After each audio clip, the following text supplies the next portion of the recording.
One of the things I'm interested in at this conference here in Geneva is the position of self-employment.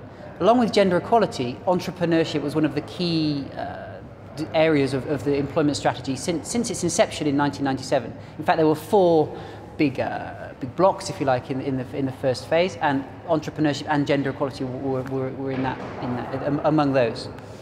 And what we've seen over this last decade is that gender equality has declined, as has the focus on job quality, but entrepreneurship has remained rather strong.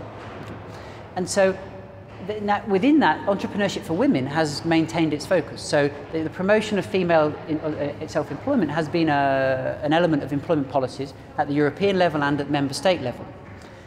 And that's interesting for two reasons. One is what mechanisms were in place to keep entrepreneurship or maintain entrepreneurship's high profile, and secondly, what's the impact of that upon women? So for the first point, what we suggest is that entrepreneurship ties in more closely with the notions of competitiveness, the slightly more neoliberal agendas, if you like, of some undertones of the employment strategy that have certainly come to the fore more recently in terms of deregulation. So deregulation to promote the entrepreneurial spirit ties in with the wider goals of many governments, but also still overlaps with the promotion of female entrepreneurship. But what we seem to see is that really the proportion of entrepreneurs hasn't changed very much. Women's share of entrepreneurship has risen a little, but their actually share among employers has fallen away.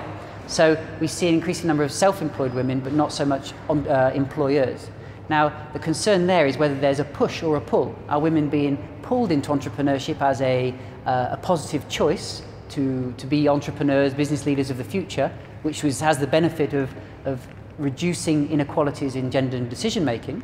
Or is it a push factor in terms of insecurity, unavailability of other jobs, pushes women into self-employment because they have nothing else, no other choices, okay, faced with high unemployment or unsuitable job opportunities?